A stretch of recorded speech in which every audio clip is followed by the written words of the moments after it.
അനുഗ്രഹിക്കപ്പെട്ട നല്ല പ്രഭാതത്തിനായി നമുക്കിന്ന് പകൽക്കാലം വീണ്ടും ആ ദൈവത്തെ സ്തുതിക്കാം.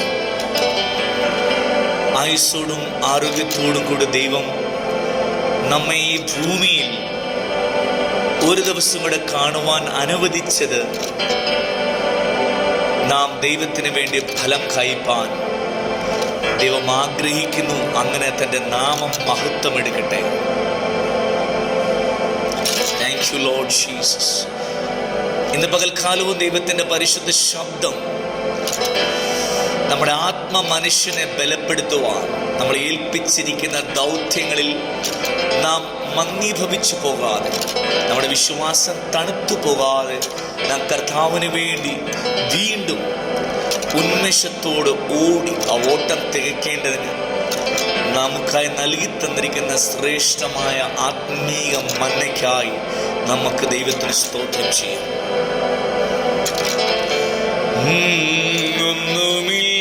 ഒന്നുമില്ലായ്മയിൽ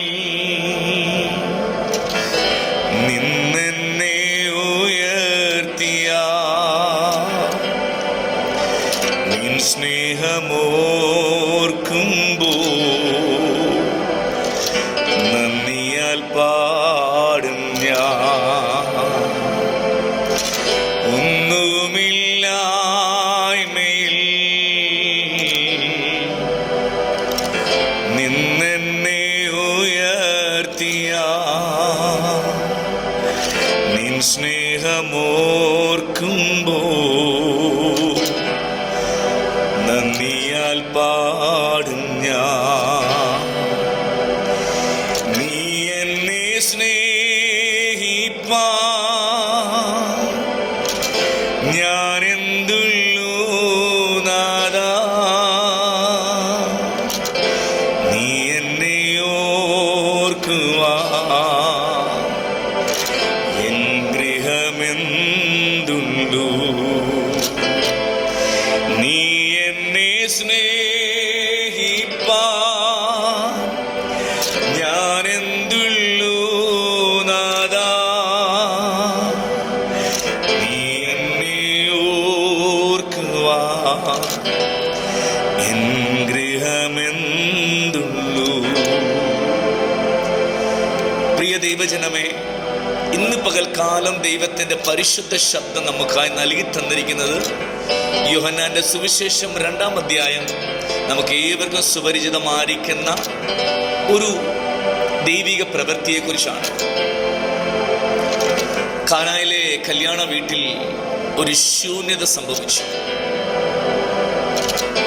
ഇന്ന് പകൽക്കാലം ദൈവം ആ ഒരു പ്രവൃത്തിയിൽ കൂടെ നമ്മോട് സംസാരിക്കാൻ ആഗ്രഹിക്കുന്നത്, അനേക ശൂന്യതകൾ, അനേക തകർച്ചകൾ, അനേക പരാജയങ്ങൾ പല സഭകളിലും പല വ്യക്തികളിലും ഒക്കെ സംഭവിക്കുമ്പോൾ, നമ്മുടെ സമൂഹത്തിൽ ദൈവം ഏൽപ്പിച്ചിരിക്കുന്നവരുടെ ഇടയിൽ സംഭവിക്കുമ്പോൾ, അതിൻ്റെ പിന്നിൽ ദൈവത്തിനുള്ള ഉദ്ദേശം ചില തള്ളപ്പെട്ടതിനെ അകത്ത് കൊണ്ടുവരിക എന്നുള്ള ഉദ്ദേശമാണ്.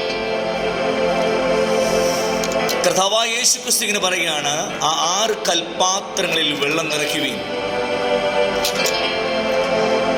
ആർക്കും വേണ്ടാതെ, ആരാലും പരിഗണിക്കപ്പെടാതെ തള്ളപ്പെട്ട ആ പാത്രത്തെ ശ്രേഷ്ഠന്മാരുടെ നടുവിൽ കൊണ്ട് നിർത്തേണ്ടതിന് ദൈവം തിരഞ്ഞെടുത്ത ഒരു ശൂന്യതയായിരുന്നു ആ വീട്ടിൽ നാം കാണപ്പെടുന്നത്.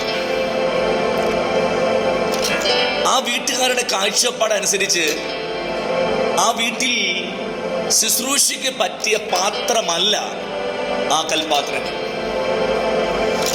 ആ വീട്ടുകാരുടെ കാഴ്ചപ്പാടനുസരിച്ച് ആ വീടിനകത്ത് കൊണ്ടുവന്ന് നിർത്തുവാൻ പോലും ആ പാത്രത്തിന് യോഗ്യതയില്ല. ഇപ്രകാരം ശുശ്രൂഷയുള്ള, അഭിഷേകമുള്ള അനേകര് പുറത്ത് തള്ളപ്പെട്ട് കിടക്കുമ്പോൾ മാന്യന്മാരെന്നും ശ്രേഷ്ഠന്മാരെന്നും മനുഷ്യർ വില കൊടുത്ത്, മനുഷ്യർ വിലയിരുത്തി, വലിയ പേരും പ്രവൃത്തിയൊക്കെ കൊടുത്ത് പലരെ നിർത്തുമ്പോൾ, പക്ഷേ അതിൽ വരുന്ന കുഴപ്പം, അതിൽ വീര്യമില്ലാതെ പോകുന്നു. അതിനെ പുതുതെന്ന് രുചിച്ചു പറയുവാൻ കഴിയാതെ പോകുകയാണ്. ഇന്ന് പകൽക്കാലം ദൈവത്തിൻ്റെ പരിശുദ്ധാത്മ ഇങ്ങനെ പറയുന്നു, ചില തള്ളപ്പെട്ടതിൻ്റെ അകത്ത് ഞാൻ എൻ്റെ വീര്യത്തെ പകർന്ന് ശ്രേഷ്ഠന്മാരുടെ നടുവിൽ കൊണ്ട് നിർത്തും. ഇതുവരെ ദൈവിക രാജ്യത്തിൽ അനുഭവിച്ചിട്ടില്ലാത്ത ശ്രേഷ്ഠമേറിയത് വരുവാനിരിക്കുന്ന തലമുറയ്ക്ക് നൽകുവാൻ ഇനിയും ദൈവത്തിൻ്റെ പക്കൽ ഒരുപാട് നന്മകളുണ്ട്. അത് തള്ളപ്പെട്ട് കിടക്കുന്ന, ആർക്കും വേണ്ടാതെ, ആരും ഗവനിക്കാതെ കിടക്കുന്ന ചിലരുടെ മേൽ പകർന്ന ദൈവം കൊണ്ടുവരാൻ ആഗ്രഹിക്കുമെന്ന് പരിശുദ്ധാത്മാവിൽ ഇന്ന് പകൽക്കാലം ഓർപ്പിക്കുകയാണ്. ചില ശൂന്യതകളും തകർച്ചകളും വന്നില്ലെങ്കിൽ ഈ പാത്രത്തിനകത്ത് യോഗ്യതയില്ല. ചിലർ അനുവദിച്ചിട്ടല്ല, ചിലർക്ക് അല്ലെങ്കിൽ ചിലർ ആഗ്രഹിച്ചിട്ടല്ല, അവർക്ക് മനസ്സുണ്ടായിട്ടല്ല ചിലർക്ക് വേദികൾ കൊടുക്കുന്നത്. പക്ഷെ സാഹചര്യമാണ്. ചില സാഹചര്യങ്ങൾ ദൈവം ഉളവാക്കും. ചിലതിനെ ദൈവം പുറത്തുനിന്ന് അകത്ത് കൊണ്ടുവരും, ശ്രേഷ്ഠന്മാരുടെ മുമ്പിൽ കൊണ്ട് നിർത്തും. അനുഗ്രഹത്തിന്റെ ശുശ്രൂഷ വെളിപ്പെടും.